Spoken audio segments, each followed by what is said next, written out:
everybody. Good afternoon. How are we? Great. Good. Good to see you all. I want to start today by addressing the U.S. Army soldiers who went missing while conducting a mission to repair and tow an immobilized tactical vehicle in Lithuania in the early hours of March 25th. Tragically, 3 soldiers were found deceased in Lithuania yesterday, and it pains me to confirm that today the 4th soldier was also found deceased. The President, the Secretary of Defense, and the entire White House are praying for the victims' friends and family during this unimaginable time. This is another stark reminder of the selfless sacrifice of our brave military men and women who risk their lives around the world every day to keep us safe. God bless them. On another note, at our southern border, there is more massive news. Southwest border crossings in March fell to the lowest level in American history, down 94% from March of last year under President Biden, when 137,000 illegal aliens poured across our wide-open southern border. Thanks to President Trump's leadership, Border Patrol agents are now back to doing the jobs they signed up for, securing the border, rather than serving as travel agents for illegal aliens. The Los Angeles Times captured the Trump effect on the border with a recent article. Their headline read, "California-Mexico border, once overwhelmed, is now nearly empty." With so few migrants coming into the U.S., they wrote, "Shelters that once served migrants have completely closed." Deportations of illegal aliens who threaten the safety of the American people are also continuing at a rapid pace. Over the weekend, the United States military transferred a group of 17 violent criminals from the Tren de Aragua and MS-13 terrorist organizations to El Salvador. And an illegal alien who was released by the Biden administration into our country was just arrested in Georgia and charged with the horrific killing of Camelia Williams, a mother of 5 and grandmother. The suspect has now been indicted on charges of malice murder, felony murder, aggravated assault, rape, aggravated sexual battery, and necrophilia, which, for those who don't know, necrophilia is a sexual obsession with a corpse. This suspect was ordered to be removed in July 2023, but the Biden administration allowed him to stay. This case represents the ruthless murderers, rapists, and pedophiles who Joe Biden and Democrats let into our country over the past 4 years through our southern border. They should have never been here in the first place. Keep this in mind the next time you see Democrats protesting future illegal alien removals from our country. President Trump is focused on fulfilling his greatest obligation, to keep the American people safe and to defend our country from violent invaders. Looking ahead to tomorrow, April 2nd, 2025, will go down as one of the most important days in modern American history. Our country has been one of the most open economies in the world, and we have the consumer base hands down, the best consumer base. But too many foreign countries have their markets closed to our exports. This is fundamentally unfair. The lack of reciprocity contributes to our large and persistent annual trade deficit that's gutted our industries and hollowed out key workforces. But those days of America, beginning tomorrow, being ripped off are over.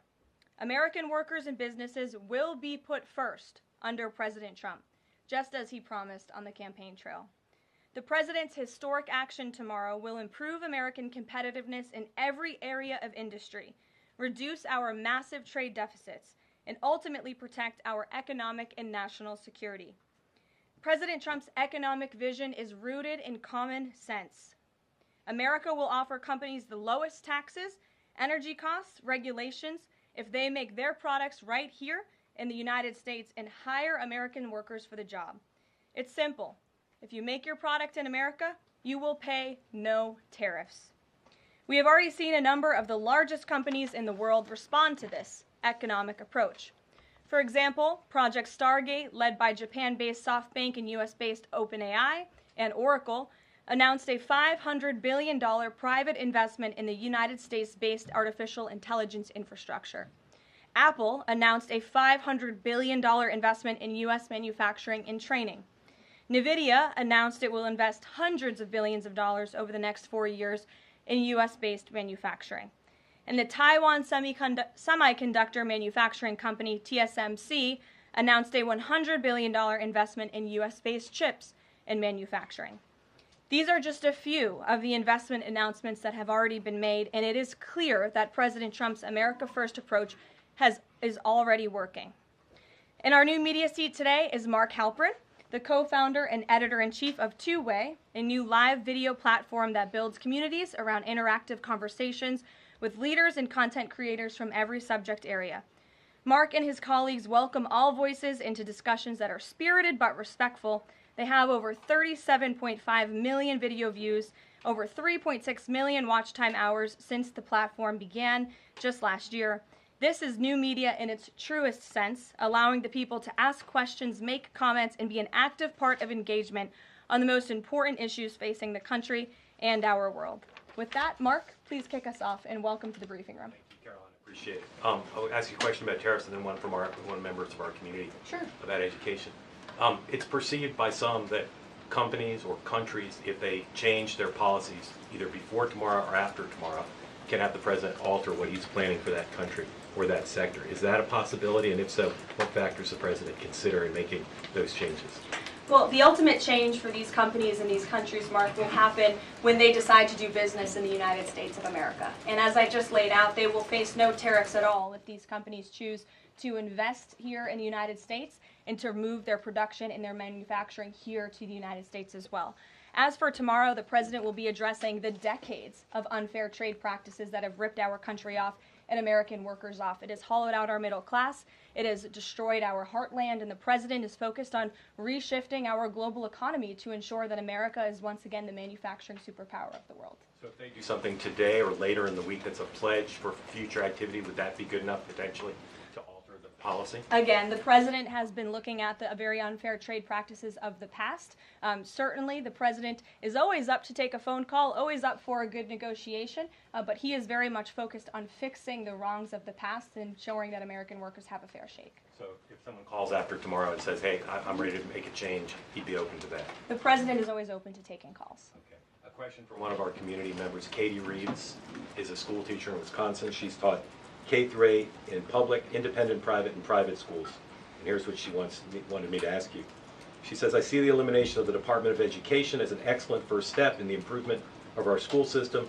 Do you see any further role the federal government can take beyond this, possibly in promoting the expansion of voucher programs or reducing the influence that teachers' unions hold over our schools? Mm-hmm. Well, first of all, I want to thank Katie for her service to our country and our nation's children. Being a teacher is the most noble profession that we believe one can have. And the president said in his remarks when he signed the executive order to dismantle the Department of Education that he loves our teachers. And in part, this order is to empower our teachers to have greater decision making in the classroom. Nobody knows our nation's children and our students better than our teachers who are with them every single day. As for the federal government's role, to get to the heart of Katie's question, the president has made it clear to Linda McMahon that we need to find other places within our federal government for critical programs regarding education. Pell Grants, Title IX, lawsuits, etc., civil rights lawsuits, all of that are critical functions, special needs programs, nutrition programs, but there are other places throughout the federal bureaucracy where those things can happen and work. The Department of Education has been a very bloated bureaucracy. We've spent trillions of dollars on this department, and for what? Our children are worse off as far as education goes today than they were when this department originated, and that's very concerning to the president. So, the two issues she cited, are those priorities for the president? School education choice, vouchers, and diminishing the role of teachers' unions. The president is very supportive of both of those things, particularly when it comes to school choice. He has said that school choice is the civil rights issue of our time, and he wants every child, regardless of zip code, socioeconomic status, how much money their parents have, to be able to go to the school of their choosing that best suits their educational needs. And he is going to empower state and local leaders to make those decisions on behalf of our nation's children. Thanks for being here, Mark. Jeff. Just changing subjects for 1 second. The administration has expressed a complete confidence in how all the deportation flights to El Salvador were conducted. But now that the administration has conceded that there was an error of one Salvadoran national, will there be any reviews conducted? And does the president express any thoughts on the one error that was disclosed in court last night? Well, first of all, the error that you are referring to was a clerical error. It was an administrative error. The administration maintains the position that this individual who was deported to El Salvador and will not be returning to our country was a member of the brutal and vicious MS-13 gang. That is fact number one. Fact number two, we also have credible intelligence proving that this individual was involved in human trafficking. And fact number three, this individual was a member, actually a leader of the brutal MS-13 gang, which this president has designated as a foreign terrorist organization. Fact number four is that foreign terrorists do not have legal protections in the United States of America anymore. And it is within the president's executive authority and power to deport these heinous individuals from American communities. It is a promise he campaigned on. It is a promise he is keeping. And every single person in this room should be grateful for that, considering especially MS-13 is very prevalent and prominent here in the District of Columbia, in Maryland, and in Virginia. And the president, the attorney general, everyone who has been involved in these operations is focused on eradicating these criminals and terrorists from our communities. The vice president said he was a convicted member of MS-13. What evidence is there to back that up? There's a lot of evidence, and the Department of Homeland Security and ICE have that evidence, and I saw it this morning. Steve. Has the president fully made up his mind on the level of tariffs to impose tomorrow? We keep hearing about a 20% flat rate. The president said last night he has made a decision and a determination. I was with him in the Oval Office earlier, and he is going to announce that decision tomorrow. I don't want to get ahead of the president. This is obviously a very big day. He's with his trade and tariff team right now, perfecting it to make sure this is a perfect deal for the American people and the American worker, and you will all find out in about 24 hours from now. And are the car tariffs going to go into effect on April 3rd as scheduled? Correct. Yes, they will. Okay. And last thing, would you like to respond to the Chinese military drills around Taiwan? Yes, I would. As a matter of fact, the National Security Council briefed me on this morning, and they said that the president is emphasizing the importance of maintaining peace in the Taiwan Strait, encouraging the peaceful resolution of these cross-strait issues, reiterating our opposition to any unilateral attempts to change the status quo by force or coercion. That is directly from the National Security Advisor. Just for you, Steve Holland of Reuters. Monica. Thank you so much, Caroline. Elon Musk this week revealed that Doge found that the Biden administration issued over 2 million Social Security numbers to illegal aliens, found 20 million dead people marked as alive in the Social Security system. Has the White House confirmed these numbers with Elon, and is the White House looking into correcting this? I'm not sure about those specific numbers that Mr. Musk cited. I can tell you what the Social Security Administration has said themselves, according to an Inspector General's report that was conducted last year, showing there was nearly $80 billion worth of fraud in this program. We know for a fact there are individuals who should not be receiving benefits on the Social Security rolls, and this administration is focused on cleaning out the waste, fraud, and abuse in every agency, but particularly in Social Security, to make it stronger for our tax-paying, law-abiding citizens who deserve these entitlements and programs. Because you did bring up Doge, I do want to tout the incredible efforts that have been made at the Environmental Protection Agency, and Administrator Lee Zeldin is just doing a tremendous job.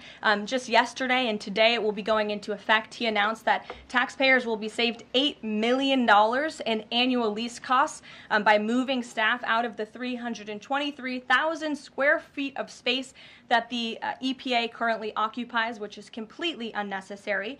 Yesterday, Administrator Zeldin also announced he will be shutting down a museum that the Biden administration built to tell a selective story about the EPA's history and climate change. It was a real pat on the back to President Biden. And guess how much American taxpayers paid for it? $4 million for this museum that I think only 1,000 visitors saw last year alone, and it will cost American taxpayers $600,000 per year to operate this museum. Well, it's not going to exist anymore. We're going to save taxpayers those critical funds, and Administrator Zeldin is very proud to announce that. And just at EPA alone, and the cuts that they have made, they've saved taxpayers more than $22 billion in wasteful grants and spending. Peter. Thank you, Caroline. When the president goes down to Florida on the weekends, does he ever hear from, there are so many retired folks down in Florida, does he ever hear from any retired Americans who are stressed about these wild swings in the stock market because of the tariff uncertainty, and they're sitting there on fixed income or living off a 401k, and They don't know how much money's going to be left. Well, certainly they are legitimate concerns, and the president takes those concerns very seriously, and he's addressing them every single day. And tomorrow's announcement is to protect future generations of the senior citizens you mentioned. It's for their kids and their grandkids to ensure that there are jobs here in the United States of America for their children to live the American dream, just like they presumably did. And as for their worries about their 401ks, their Social Security, I just addressed Social Security. This president is always going to protect it for our tax-paying senior citizens. As for their 401ks, look at what President Trump did for you in his first term. He is working on implementing that economic formula every single day by lowering inflation, lowering energy prices, massive deregulatory efforts, while simultaneously effectively implementing tariffs. And they'll hear more about that announcement tomorrow. And you said that the president right now is with the trade and tariff team. They are very confident that this is all going to work. But what if they're wrong? They're not going to be wrong. It is going to work. And the president has a brilliant team of advisors who have been studying these issues for decades. We are focused on restoring the golden age of America and making America a manufacturing superpower. And again, Peter, I would point you to the investments that have already trickled into this country. And the president hasn't even made his tariff announcement yet tomorrow.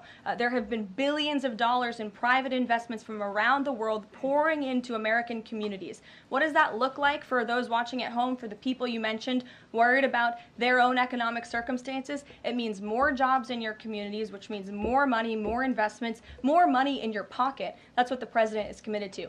And I would be remiss if I didn't mention the president's commitment to tax cuts, which we are counting on Congress to do, especially on Social Security. And one more. Sure. Are the special elections today a referendum on the president?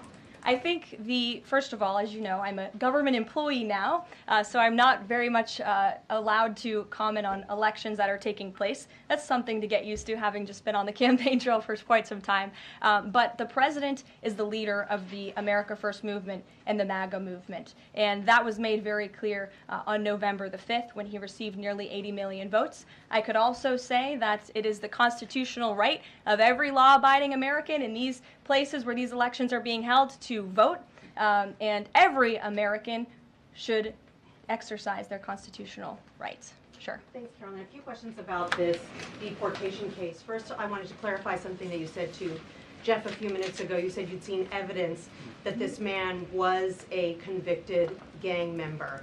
In what court was he convicted and for what? This individual was an MS-13 ringleader. This individual was also engaged in human trafficking.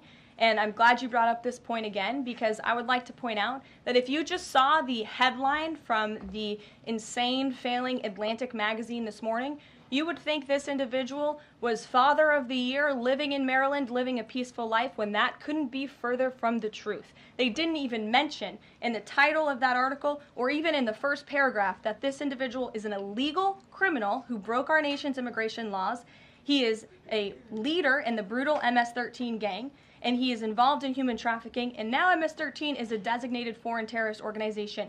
Foreign terrorists have no legal protections in the United States of America, and this administration is going to continue to deport foreign terrorists and illegal criminals from our nation's interior. But a judge ordered that he should remain in this country. So are you saying that it is okay to ignore a judge's ruling if you don't like it? Who does that judge work for? He's an immigration It was an judge. immigration judge who works for the Department of Justice at the direction of the Attorney General of the United States, whose name is Pam Bondi, who has committed to eradicating MS-13 from our nation's interior. And let me tell you why we've made this commitment. MS-13, may I remind each and every one of you, is a brutal and vicious gang.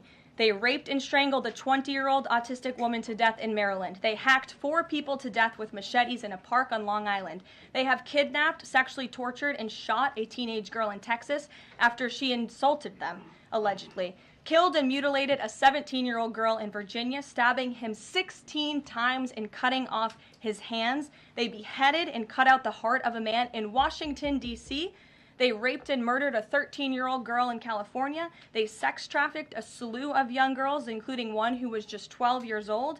Raped an 11-year-old girl in Brooklyn while her brother was in the room. Sex trafficked a 13-year-old in Maryland and Virginia, miles away from this White House, even beating her 26 times on her backside with a baseball bat.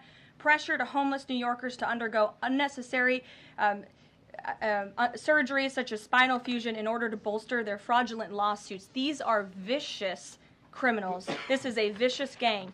And I wish that the media would spend just a second of the same time you have spent trying to litigate each and every individual of this gang who has been deported from our country as the innocent Americans whose lives have been lost at the hands of these brutal criminals. We maintain our position, and very strongly so. Jennifer.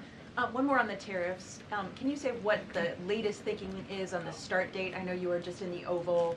Are they all going to take effect this week on the reciprocal tariffs? And whenever they start, is that enough time for companies and everyone involved to adjust to that start date? My understanding is that the tariff announcement will come tomorrow. They will be effective immediately. And the president has been teasing this for quite some time, as you know. He's talked a lot about April 2nd as Liberation Day in America. It would be taking place today if not for April Fool's Day. But tomorrow will be the day, and he's been talking about it for a while. And as a result, you've seen these companies make commitments to investing right here in the United States.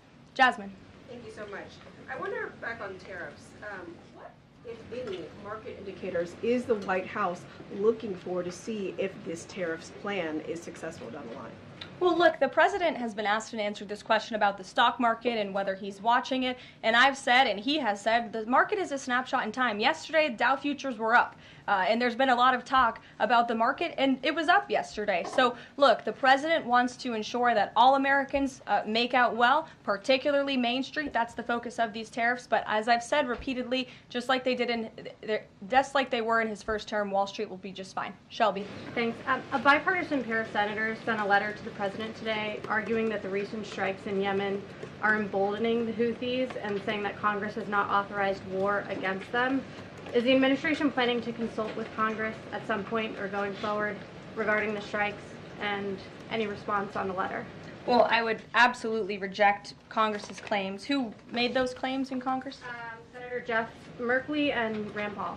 Okay, well, I would absolutely reject those claims. These Houthi strikes have been incredibly successful. Last time I was at this podium, there were more than 100 successful strikes. There have now been over 200 successful strikes against the Houthis. Iran is incredibly weakened as a result of these attacks, and we have seen they've taken out Houthi leaders. They've taken out critical members who were launching strikes on naval ships and on commercial vessels, and this operation will not stop until the freedom of navigation in this region is restored, which is a critical principle. And this president stands behind our Defense Department, who's doing a tremendous job. Are they going to, is the White House going to confer with Congress going forward on this? I would have to ask our team here at the White House, but the president is well within his authority, as is the Secretary of Defense. Again, these are defensive strikes. The Houthis have been launching attacks on U.S. naval vessels and commercial ships for quite some time. Go ahead. Karoline, Yeah. The pause on the Canadian and Mexican tariffs, the fentanyl tariffs, that's set to expire tomorrow. Is the president considering extending that pause? Look, I will let the president speak on the specifics of the tariffs tomorrow. But as for fentanyl, we have seen this has certainly caused a national security crisis here in the United States. Fentanyl continues to be the #1 killer of young people in this country, and the president is very much focused on that. Deanna. Thank you, Caroline. The president recently signed an executive order on making D.C. safe and beautiful. On the campaign trail, he talked about making New York great again. Does he have any plans on establishing a similar task force? Has he been pressuring Governor Hochul in any way in his conversations about New York and lowering crime? Well, he has been in correspondence with Governor Hochul quite a bit on the issue of crime, also on the issue of congestion pricing, and so many other issues that are facing New Yorkers. And he wants New York to clean up their streets just as he does here in Washington, D.C. He also speaks to Mayor Adams as well. So he's engaged with state and local leaders across the entire country to ensure they're doing their part to help American citizens in each and every state, regardless of if it's a red state or a blue state. A question on Russia. Yesterday, the Russian government said that their new goal is 160,000 conscripts for the war. Has the president seen that number, and does he have any response given his recent conversations on peace talks? Well, I can tell you what the president said last night, and that is he is frustrated with leaders on both sides of this war. He wants this war to end. There are men that are dying on both sides, and it's been going on for far too long. Our team continues to be engaged with the Russians as we are with the Ukrainians, and the president continues to be very, very much engaged on this topic every single day. Caroline? Sure. Caroline, Sure. The president said over the weekend that he couldn't care less if prices went up on foreign cars because people buy more American cars. There's been consensus from a lot of economists that these tariffs could raise prices on other goods as well. Is the president comfortable with Americans on Main Street paying more because of these tariffs? The president is doing everything he can, and this entire administration is doing everything we can to bring down the cost of living in this country. An inflation mess that was fueled by the previous administration's reckless spending, overburdensome regulations that this administration is focused on slashing every single day. I just read you a statistic just from the Environmental Protective Agency alone. We're saving taxpayers money that's ultimately going to drive down inflation, and we're unleashing the might of our energy industry, which will bring down prices as well. To the heart of your question, because this is very important to the American people, you should trust what this president did for you in his first term. He effectively utilized tariffs while driving down inflation. It was a record low 1.4% when he left office, and he's focused on getting back to that. It's unfortunate the previous administration left us in this mess. Sure.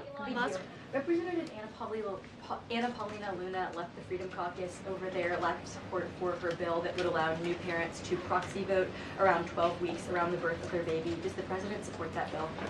I'm not sure. I haven't actually talked to the president about that bill, but I certainly can and can get a take on if he supports it or not. Thank you. And one more. The D.C. Circuit ruled last week that the president can fire holdover Biden appointees of independent agencies. Will this ruling empower President Trump to dismiss more federal employees? Well, the president has given the responsibility to his cabinet secretaries to hire and fire at their respective agencies, and they reserve that right. You saw the Secretary of Health and Human Services announced more layoffs today. This is all part of the administration's effort for a mass reduction in force in the federal bureaucracy here in Washington, D.C. to save American taxpayers money. As for agencies within the president's executive authority, the president retains that right. And we've seen there have been bureaucrats at some of these agencies that have been trying to act independent. They need to remember who they work for. It's the executive of the executive branch. You look at the United States Institute of Peace, for example. There was a little bit of a standoff with bureaucrats over there who didn't want to realize who they work for, and that is Donald Trump. And President Trump is focused on streamlining these agencies to save American taxpayers money, and he has every right to do that. Karoline. Sure. Go ahead. Thanks, Karoline. Yeah. In Gaza, the bodies of 15 rescuers have been found in their sort of ambulances where they were apparently killed by Israeli forces. Just wondering if the White House is going to be calling on Israel to investigate that and to try and avoid similar casualties involving rescue workers in the future. Well, as for the specific situation you just mentioned, I'll talk to the president about it and our national security team. What I can tell you is what I've spoken with the president on. He very much remains committed to backing Israel, and it was only because of this president and his team's leadership that we had a temporary ceasefire in Gaza, that we were able to bring many hostages home. And the president made it very clear to Hamas, you get the hostages out, all of them, or there will be hell to pay. And Hamas is certainly witnessing what it feels like for all hell to be paid, and the president supports Israel's right to defend itself. Any progress at all on a ceasefire at the moment, as far as the president's concerned? The president and his team continue to be engaged on this every single day. Sure. Go ahead, Sam. So I'm just wondering, related to that, if you have an approximate date for the president's first foreign trip. I think there was a little confusion yesterday about what month he was talking about. And then will he need a ceasefire to be in place or closer, either in Gaza or in Ukraine, before that takes place? Mm-hmm. The president will be heading to Saudi Arabia in May. As for specific dates and details, we will be reading those out to you as soon as we possibly can. I know our teams are working on the details of that trip. And then again, as for a ceasefire, the president's made it clear that's what he wants to see in Russia and Ukraine, and his team continues to be engaged on it every day. And Kelly. Signal, you said case closed yesterday. Do you, as that case was closed, do you have anything that you can share about what was learned, how this can be avoided in the future, any sort of findings from that investigation? The case is closed, and the president continues to have confidence in his national security advisor. Yes, Kelly. Kelly. Thanks, Karoline. So Sorry, the president Ed. has said... Ed, I'll come to you after. The president I'm said... glad you're so eager to ask a question. It's Liberation Day. Yes, it is. Caroline, the president has said foreign countries and companies will eat the cost of tariffs. In his speech on Inauguration Day, he said, quote, instead of taxing our citizens to enrich other countries, we will tariff and tax foreign countries to enrich our citizens. Right. So then why did he have to tell the domestic automakers not to raise prices? Well, that was a private conversation that was had. I'm not sure if that comment was made or was not made. But as for what the president said in his Inauguration Day speech, he's absolutely correct. A tariff will be a tax on these foreign nations, these foreign companies, and if they want to be absolved of that tariff, then they can come here to the United States of America to do business, bring their jobs here. Edward, go ahead. Thank you. So Canadians have been negotiating with the Commerce Secretary over the trade, the tariffs. How many companies are mutually talking with the U.S.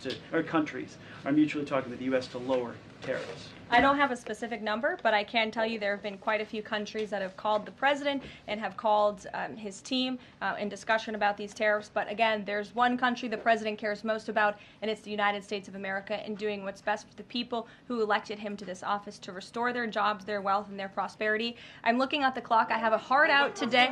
I have a hard out today because I'm actually heading over to the State Department with the First Lady of the United States. She will be delivering remarks at 1 o'clock this afternoon at the 19th International Women of Courage Award ceremony with our great Secretary of State Marco Rubio. That starts at 1. This is the 5th year Mrs. Trump is participating and standing with brave women leaders who embody American values abroad. And the First Lady in her remarks today will highlight the profound connection between the love and courage that will be shown by this year's honorees. I encourage everybody to tune in at 1 o'clock, and then we'll see you all tomorrow for Liberation Day. Thanks, guys. Thanks, Karoline.